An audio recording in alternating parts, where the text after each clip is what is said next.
What if I told you there's a simple daily habit, something so powerful yet so ignored, that makes it practically impossible for you to remain poor? Imagine if starting tomorrow, you could begin shifting from surviving paycheck to paycheck into building a life where money works for you, not against you. Stay with me, because in the next few minutes I'll show you exactly what the rich already know and the step-by-step method that can pull you out of financial slavery and set you on the road to freedom. People are trapped because they repeat the same cycle every single month. They wake up early, go to work, get paid, feel good for a few days, spend their money on bills, food, transportation, and a few small pleasures, and then suddenly realize the account is empty again. The cycle repeats itself, year after year, and at the end of decades of work they realize they have nothing to show for it, only exhaustion and regret. The truth is harsh, but liberating. The difference between the 90% who stay poor and the 10% who break free is not luck, not inheritance, not privilege. It's ownership. Ownership of assets, ownership of skills, ownership of systems that produce income even when they are asleep. And the good news is that you can start creating ownership in your own life today, no matter how small your income is. The first step is to break the mental chains that say, I'll invest when I earn more, or I'll save when I get a raise. These thoughts are traps, because if you don't learn to direct your money now, you'll never control it later. The rich don't wait to have more start. They start small and let time and consistency multiply what they plant. And this is where the 20-60-10 rule comes in, the framework that transforms chaos into clarity, poverty into progress, paycheck into possibility. Every time money enters your account, you immediately separate 20% for growth, 10% for stability, and 10% for joy, while living your life with the remaining 60%. At first, it may feel impossible, but that's only because you've been conditioned to spend everything. So this new behavior feels like a shock. But that shock is the doorway to freedom. Imagine you take 20% of your income and direct it into assets, not expenses. Assets are anything that put money into your pocket instead of taking it out. That could be fixed income investments, index funds, dividend stocks, real estate funds, or even skills that increase your earning potential. At first it looks slow, just a few dollars here and there, but what you are really doing is planting seeds.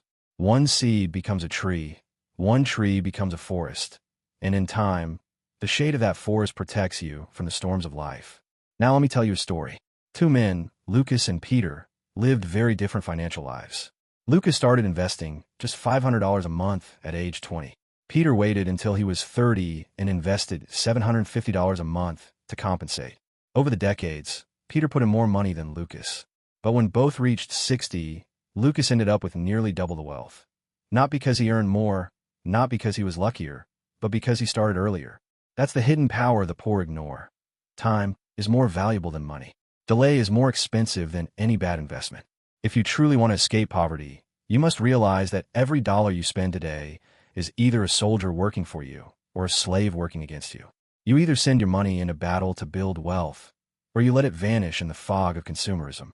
And while society teaches you to look successful, to drive the newest car, to wear the latest clothes, the rich quietly buy assets that no one sees, and those assets buy them freedom. The 10% for stability is your safety net. Think about it. What destroys most families financially is not the lack of income, but the lack of stability. The car breaks down, a medical bill arrives, the laptop stops working, and because there's no emergency fund, debt chains appear. When you save 10% for stability, you are building your fortress.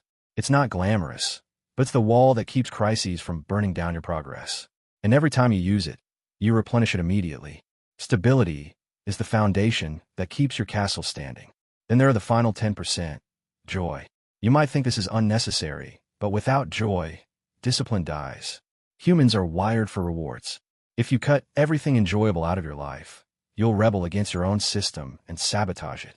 That's why the last 10% is your joy fund.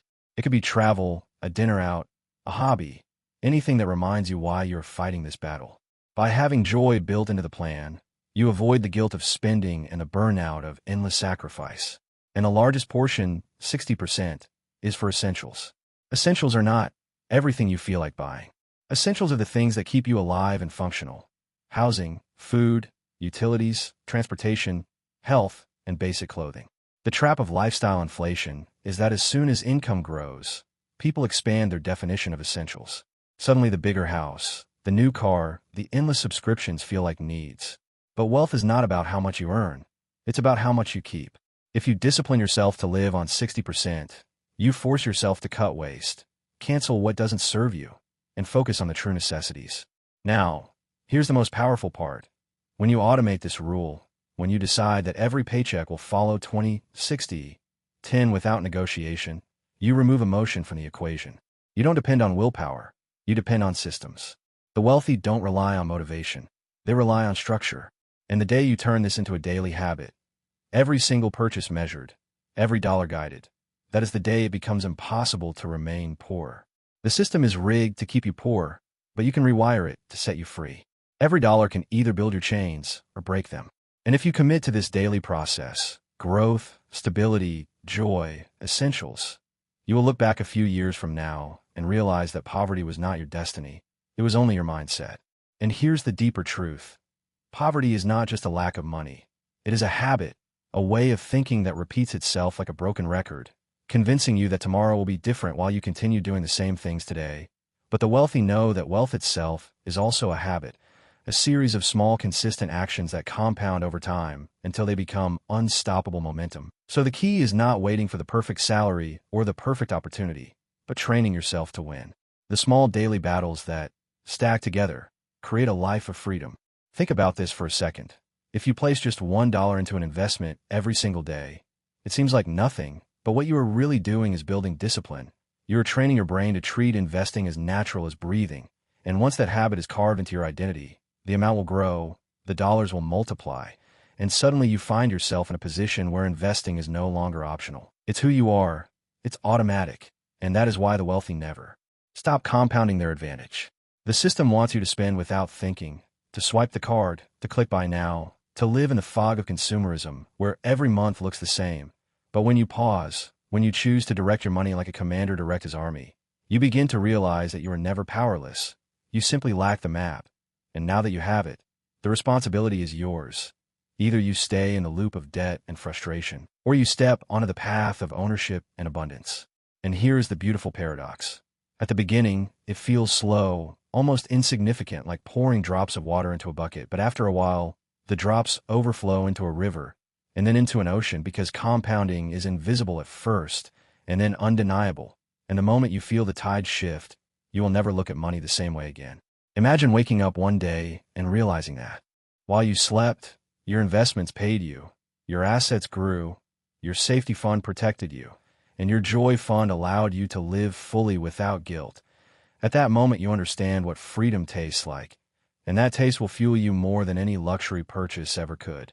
The lie is that freedom is far away, reserved for the rich and privileged. But the truth is that freedom begins the moment you decide to separate your money with intention, to make your first tiny investment, to say no to the inflation of lifestyle, and to say yes to the silent construction of wealth. And the ultimate reward is not just the numbers in your account. It is the peace of mind, the confidence of knowing that you're no longer controlled by bills or by fear, but guided by vision. And that is why I tell you, it's impossible to remain poor if you do this every single day, because the system no longer owns you. You own your system.